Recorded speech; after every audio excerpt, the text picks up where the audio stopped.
in the Naked Coach Collective podcast. It tends to go on that, doesn't it? It was good. It does tend to go on. When I was editing all the little launch episodes, I got so sick and tired of hearing it, honestly. Drove me It's your insane. podcast. You should love it. Not be It's tired my of hearing podcast. it. Yeah, it's awful. Hello and welcome to another episode of the Naked Coach Collective. We've got myself, Ian. The ladies have taken a night off, but I'm being joined by Karl Sandland. Hello, Karl. Hello, Ian. Hello, everybody. How are you doing? You okay? Yeah, really good, mate. Really good, mate. Thanks, and thanks for having me on. It's super exciting to see how far the podcast has travelled over the last few months, and yeah, so bit of an honour to be invited on. So thanks, mate. So you listen then? Yeah, of course I do. I'm not going to say when I say no, I don't. Never listen to it at all. No, Of course absolutely I do. not. Absolutely Of course not. I do. No, I do, genuinely. All right, good. And yeah, it makes a change for it to be a lads' night in, doesn't it, rather than a ladies' night or a bit of a They get a bit mix. tiring, don't they? Well, it sort of goes off in all sorts of directions, doesn't it? Yeah, I would say don't tell them I said that, but they're obviously going to hear it now. We're going to see it Anyway. and hear it.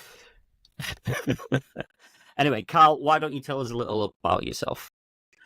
Ooh, I will do. So I am a coach, and I haven't always been a coach. So I started off in the corporate world and did quite well in the corporate world. And then it got to COVID, and I was sitting on the board of directors at the time, and the CEO announced that, we needed to cut 2/3 of our departments. And amongst many other decisions leading up to that I wasn't overly happy with and bought into. Obviously, that was quite a big life-changing moment where I'm thinking, well, hang on a minute, I've spent all my career getting to this stage where I want to empower people, help people, coach people in the position I was in and build a successful business. And then all of a sudden I'm having to ruin people's lives, not long after Christmas. So that really for me was it. That was it. I was done then. Left that role, and in the meantime I've done a couple of other things, but that then sort of sparked off the interest of setting my own business up. So set my own business up initially as a customer experience consultancy, which was doing okay. I then started doing some mentoring, volunteer mentoring, and realized just how much fun it was to continue to help and guide others and help them find their path. And that joy that you'll know now as a coach you get when you see someone have a bit of a light bulb moment. I was having those with my mentees and thinking, this is amazing. If I could do this rather than a job, this is exactly what I'd want to do. And that's then when I turned to coaching and thought, hang on a minute, that's exactly what I could do. And I could build a successful business out of that. So long story short, got involved with doing accreditations of various coaching organizations, and the last sort of like 2-3 years is history as a coach with my own business, which is fantastic fun. Slight pivot as well, a little bit of a pivot last year.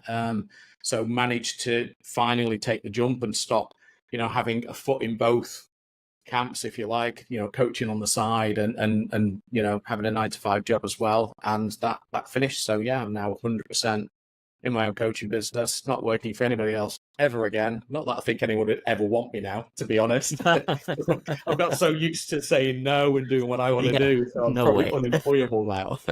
But yeah, loving it. And it's great fun. Excellent. Great story, Karl. It's a great story to hear. There's so many people you talk to that give up just that bit too soon before they reach that moment where it all kind of comes together. So how did you, going back a step, how did you find coaching then from the mentoring role that you were doing? Well, I came to learn that it was quite a different discipline, but then I've actually sort of merged the two together again now in my coaching style. So yeah, I mean, mentoring traditionally is very much based on the experience that you've had, and you are almost showing someone the way, teaching them the best practices, the frameworks, and guiding them on their journey when they don't really know. Whereas obviously coaching, traditional style coaching is not that at all. It's not telling, it's helping them discover, right? But then it's almost like the two worlds for me have met again now, because I'm working with a lot of clients now who do actually need that extra help from the expertise that I have in certain areas I coach in. So it's almost now like a blended role. And I think that sort of makes you all the more powerful, really, as a coach. And I think it's an important point anyway. Any coach should always have a lot of congruency and experience in the thing they're coaching in, which is one of my pet hates when you come across a coach who hasn't. Anyway, we'll leave that till later. So yeah, it felt to me like a bit of a natural transition, and then sort of came full circle where I was able to blend the two together. So for me, it worked really well. And at the end of the day, the joy that you get from it, those highlight moments, the fun of seeing somebody dramatically change or learn something new or put something in place that's pretty life-changing for them. I mean, that's why we do what we do, right? So that's always been the same through mentoring and coaching. Excellent. So tell us a little bit about your journey then as a coach so far. Ooh, what, the ups, the downs, everywhere in between? It's Naked Coach Collective. Bear it all. Well, once upon a time, there was an old man who thought, no. So early doors, I sort of set off on the journey of doing the accreditation, which, as a lot of coaches will, they'll get accredited. And I was quite fortunate. I was already speaking to a few people anyway because of what I was doing in mentoring, and a few people had approached me about coaching them. So I managed to land 2 sort of high ticket coaching agreements. I think it was in about week 8 or 9 of my accreditation of 12. So I was still training and managed to get a couple of clients. And when I think back now, I think that was the worst thing in the world that happened to me. Because at the time it was great. It was like, oh my God, stroking my ego. And I thought, Jesus, this is easy. This is everything that the coaching industry says it is. It's dead easy to get clients, and it's dead easy to transform lives. But then following that, it was about 4, maybe 5 months of tumbleweed. Absolutely nothing that I tried whatsoever was in any way getting me any closer to having my 3rd or 4th or 5th client. So for me, I personally think that there's 2 things to learn from that. One is that there's a lot of hype out there about how easy it is to coach, and yeah, if you're using coaching frameworks, most people can quite easily coach. It's a skill to be taught and to learn, and you can coach. But there is a hell of a difference between being able to coach and running a successful business where coaching is the product and service that you sell. And I don't think the industry makes that very clear. And I don't think I also don't think that a lot of these training companies, accreditation companies, make it very clear how much it's going to cost you either to actually do everything. I mean, without making people sort of like eyeballs roll and stuff. I mean, I must have invested about 40, maybe even 50K in the last couple of years on accreditations, training programs, my own coaches, running ads. It's a silly amount of money when I now think back. And if I'd have known that right at the start, it would definitely have made me question, is this really something that I am going to go into this level on?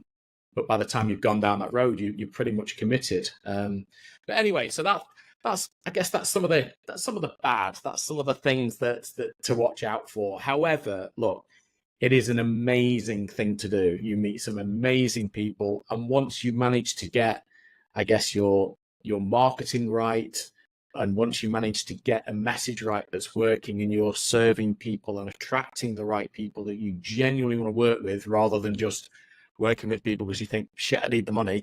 When you're genuinely selective over who you work with, that's really when it massively changes. And that's sort of where I am now. But I mean, if you'd have asked me 6 months ago, I was probably still in that whole, God, is it really 100% working for me at the moment? Am I doing the right thing? I probably still would have questioned it. But, looking now where I am, it's like, yeah, it's the right journey to go on. But in summary, it's nothing like everybody leads you to believe. It is nowhere near as easy as everybody leads you to believe it's going to be. It is I mean, there's a reason why the statistics show that 96% of coaches don't make it. They give up. They go back to the job. 4% do make it, and of that 4%, there's only 1% who actually have a really decent amount of lifestyle from it. The other 3% are the ones that make it, probably just about cover the bills, or they just about cover their salary that they were on if they're on a reasonably high salary. So that puts a little bit different spin on than the whole hype of become a coach and earn $1 million. It is not. No, it's not. But thank you for that. That's really good. And it's interesting you say at the beginning there that, because I remember, for those that don't know, myself and Karl know each other from accreditation on the Coaching Masters, which we've talked about previously. And I remember sitting in one of those accreditation calls and Karl actually saying, I've just signed a client and everything, and I'm sat there thinking, oh, bastard. I was just going to say, you're thinking bastard. I'm going to see what he says now. I know what he was thinking. Not, oh, what an inspiration. Bastard.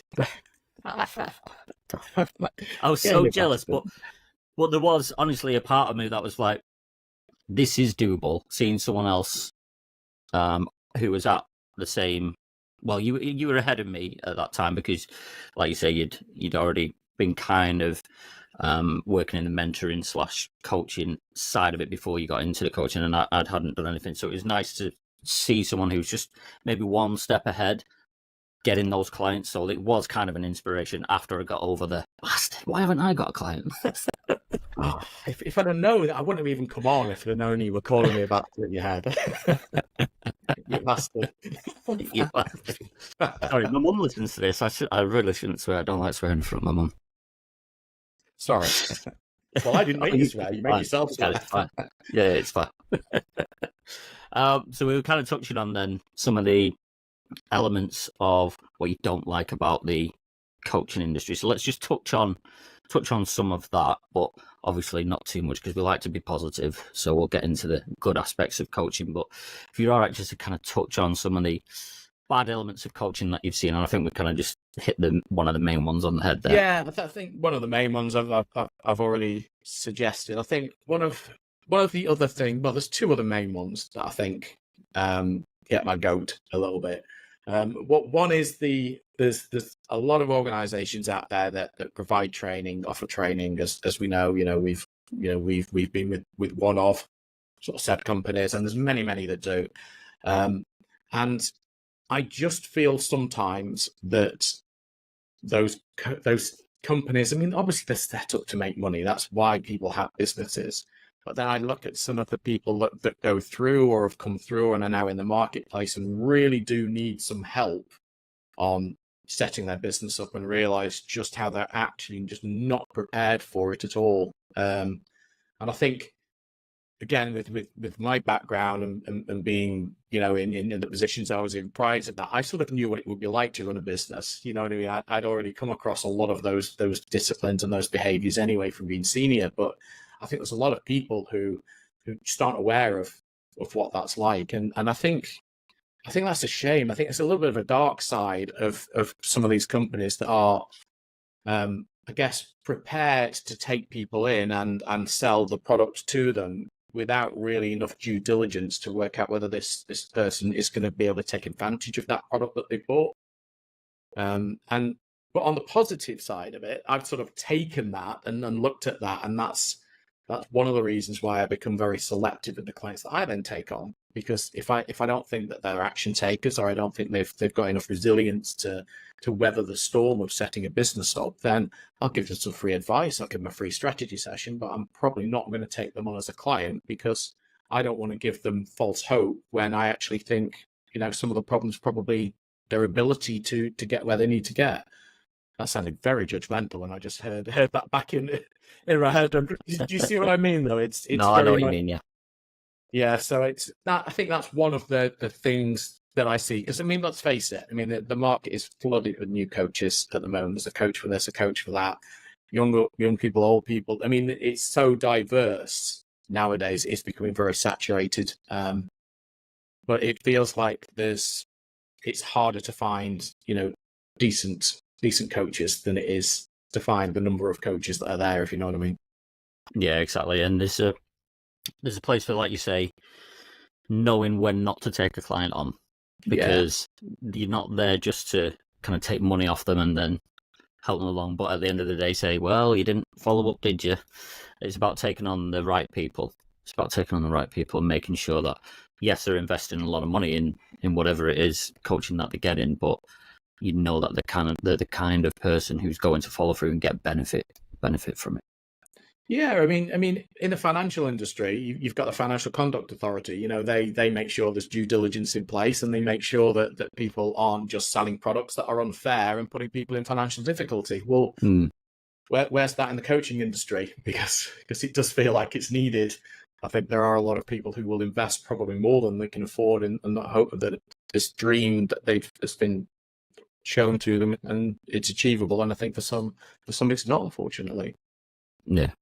So flipping that then, what's the kind of positives of the coaching industry in your eyes? There are none, Ian. It's all shit. People are on about you.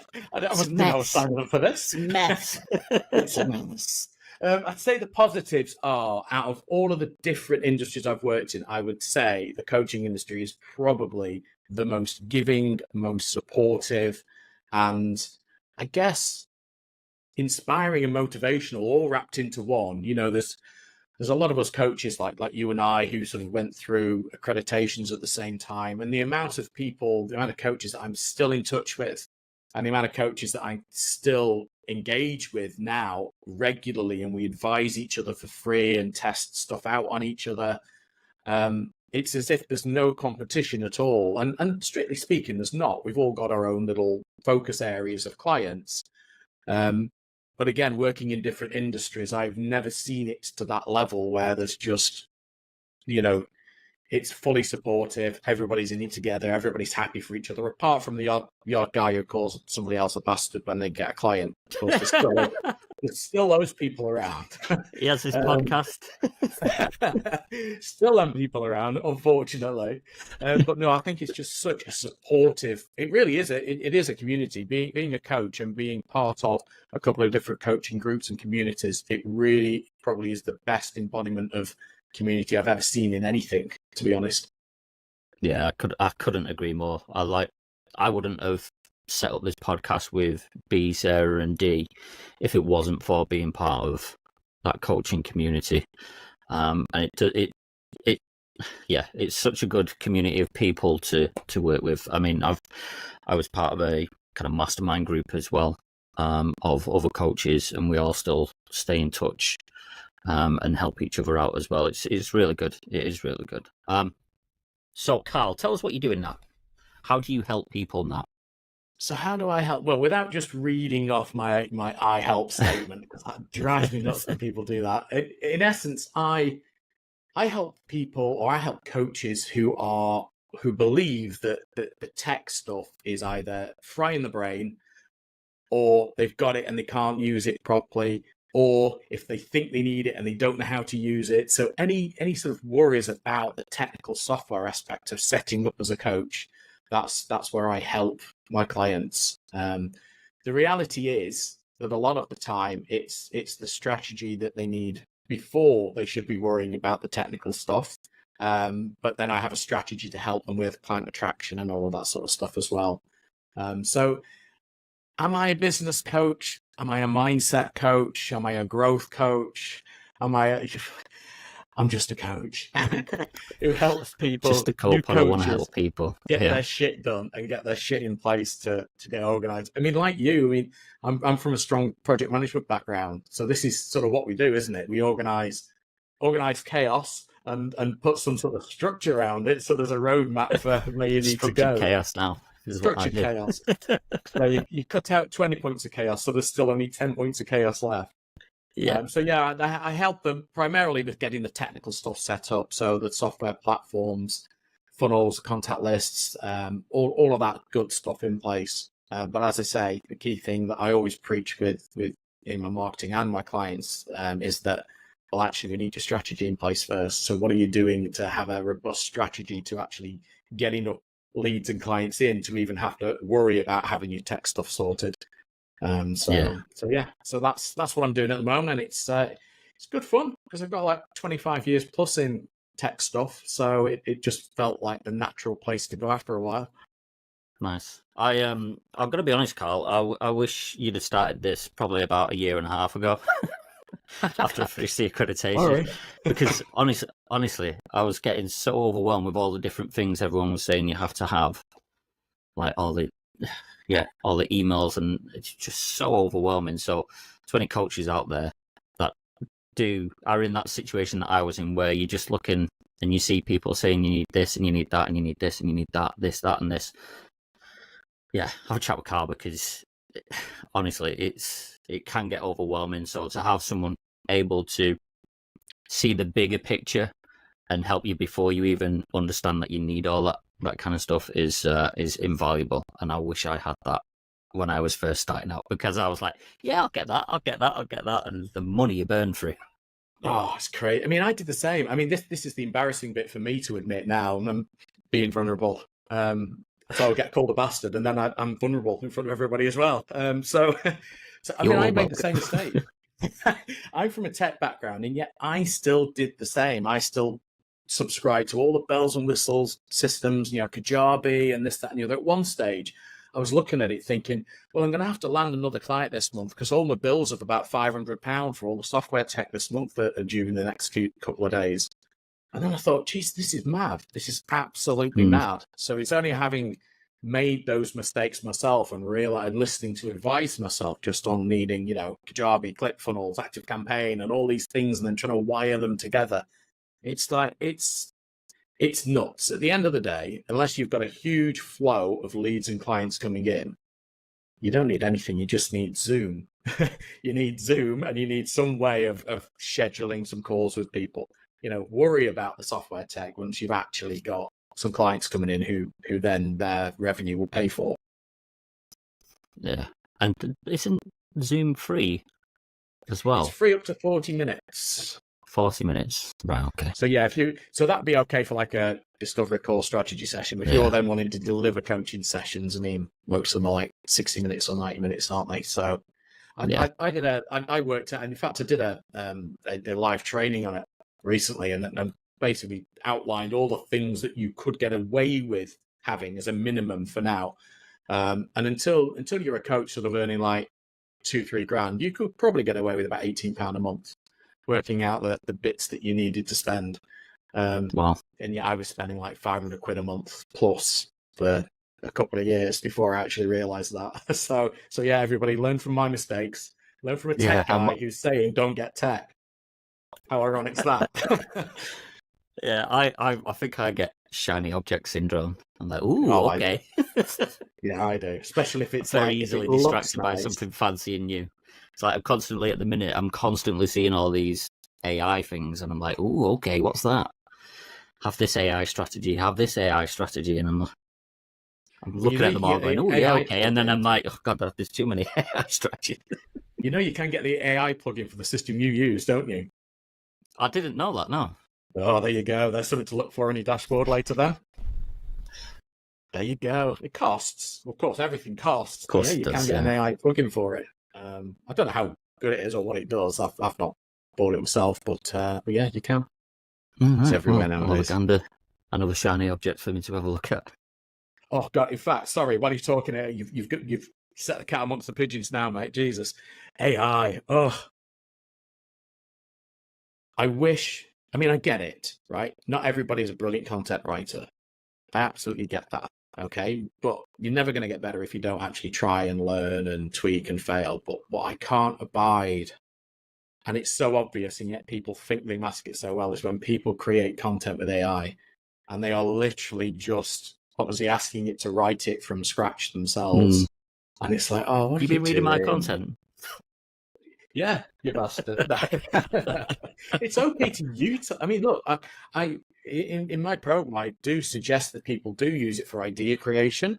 And I've got a particular instruction that I give to my clients that says, write your post first of all as a draft, and then use this instruction, and it will put it into the right framework. It will create the hook and stuff based on everything you've written. It will still sound like you. That's a good use of AI. But just saying, ChatGPT, please write me a post on XYZ. It's like, that's not going to cut it. But that drives me nuts as well, seeing really, really bad content out there. Not yours, Ian. Yours is fine. I've not even looked at it, not read it. To be honest, I barely post anything. I really do not like it. It drives me insane. If I could afford to pay someone to do it for me, I would, because I just do not like it. Oh, you've got to embrace it. You've got to enjoy it. I know. It is obviously a very good tool for business as well. So I'm not knocking it from that side. It's just one of my things. I really just don't like it. I've probably got some issues and could do some coaching around it. Don't look at me. Jeez. Well, about 4 years. It was about 4 years ago, actually. Yeah, it was about 4 years ago.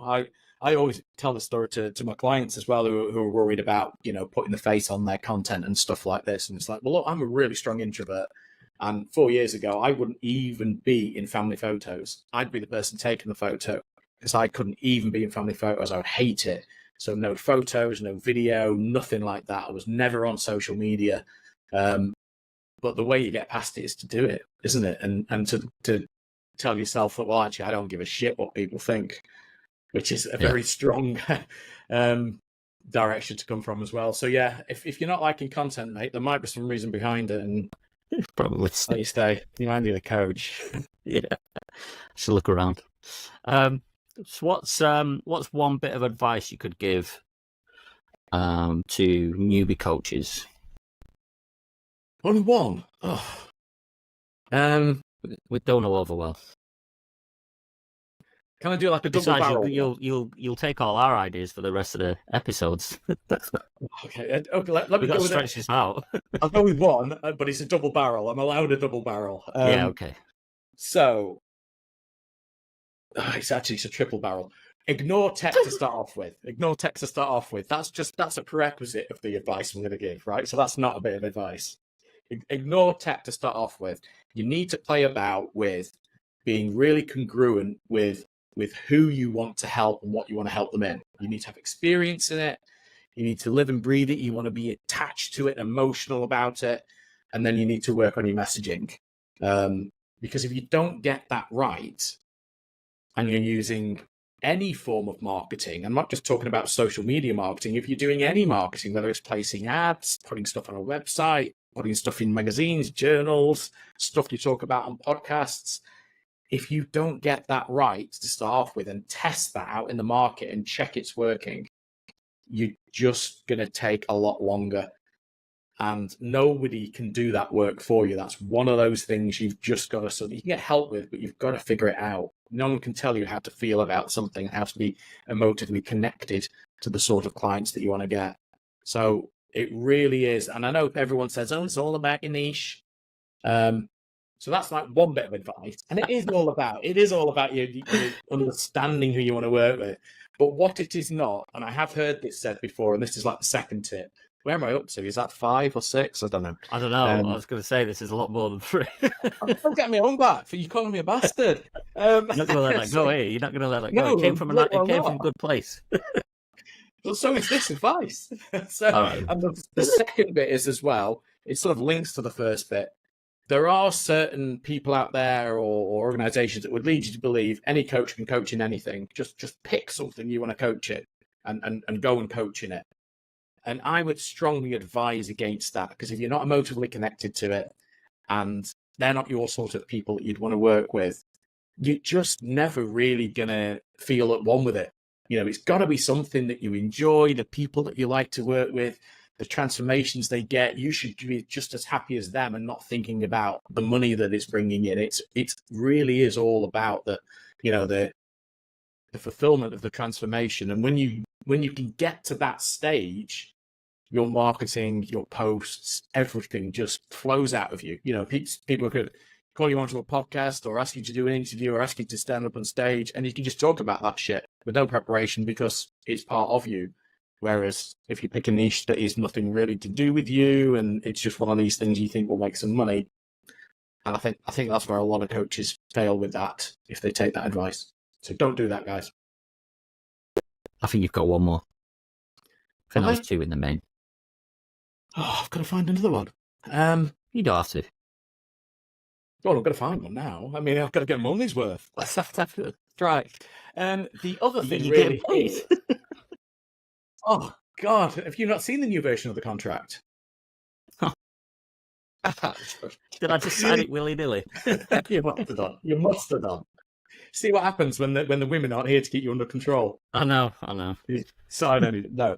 The other piece really, again, is, I guess, going back to tech. I can't stress long and hard enough, and take it from somebody who's done it, made the mistakes, comes from a tech background, got a successful coaching business.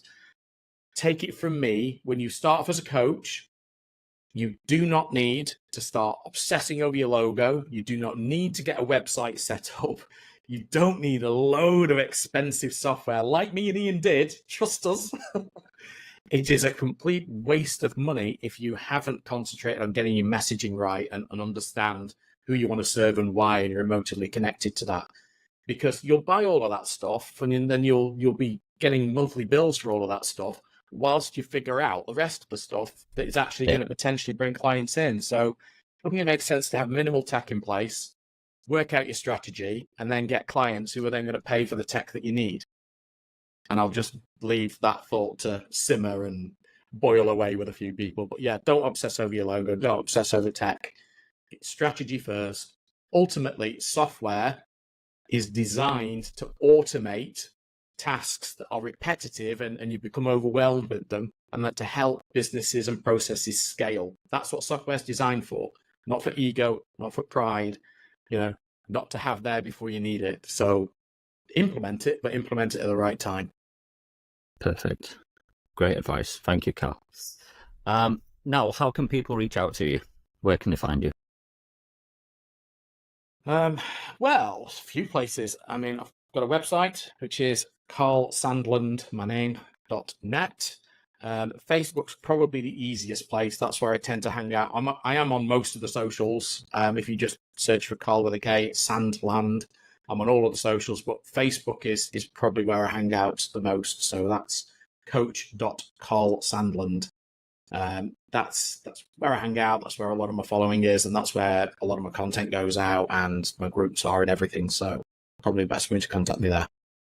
Excellent. And finally, is there anything you're doing now that might be of interest to the audience? Yeah. I mean, I've got a Facebook group, which is a completely free Facebook group. And in there, I share completely different content than I do on my profile. So it's a bit of an elite group, because in there, you'll get all my lives, all my live trainings, not everything that I share with my clients as well, but I regularly run each week a training event. So for example, last week I ran a 1 hour live, everything coaches need to know about funnels training. Week before that, it was about creating a customer portal in Notion. So I just treat that as my platform to play about with content and to educate coaches on various options they've got available to them. So yeah, swing by the Facebook group. It's a really good value-based place that you can learn for free, and a lot of stuff that normally businesses would charge you for, and I don't. So feel free to dip in. Yeah, and what's the name of the group? If people search for Tech Shit Sorted, but instead, yeah, so TECHSH*T sorted. So if people search for Tech Shit Sorted, then it'll stick out like a sore thumb at a wedding, and people can then join and get access to various learnings, training. And there's some really good people in there as well. It pretty much is coaches only in there, so it is for coaches. And it's a supportive group. There's some great coaches in there, and there's some fantastic learnings in there. I wish this sort of free resource had been around when I'd started off, because then it would have saved me at least 500 quid a month on doing stupid things. You're just too late, Karl. I know. I did it a year and a half ago. And I can actually say, as a member of the group as well, that the value offered in there, what you get for free, is amazing. So yes, please go over and check it out. Cheers, mate. And you'll see all links in the show notes. We'll add them in the show notes for everybody. I didn't realise I'd let you into the group, because I was normally quite selective. Kind of a mistake. It's never normally people that have called me a bastard. That's one of my criteria. You know, when your Facebook questions, your Facebook group question, are you this, are you that, have you ever called me a bastard? It's one I'll add on, I think. Am I going to try and log on later and find out that I've been kicked out? I mean, you can try. I don't know. We'll see. But no, I appreciate your kind words on it, mate. Thank you. No worries. All right, Karl, good stuff. Anything else before we call it a close? No, it's been great to come on and chat. I love these sorts of chats, and it does feel like a bit of a lads' night in and a bit of a chat. I mean, I don't know where the beers are, but you know, next time maybe. Yeah. But no, it's been great. And you know, thanks for letting me have a forum to share my thoughts and views, however controversial they may seem to others. But look, trust me, guys. After doing it and struggling for a while and coming from a place of thinking, should I give up? No, I'm going to carry on. And then almost seeing the light at the end of the tunnel and getting through it, there is a way. Just resilience, keep testing and tweaking, trying different things. So yeah, if this in some way helps motivate others to carry on who are at that wobbly stage, then just keep going. But get advice. Speak to the right people who can get you there on the strategy that you need. Excellent. Thank you, Karl. And so that wraps up this episode. Our next episode is going to be on growth mindset. So tune in for that. And that's a wrap. Thank you, Karl. Cheers, buddy. It's been a pleasure. Really Cheers. enjoyed it. Thanks, mate.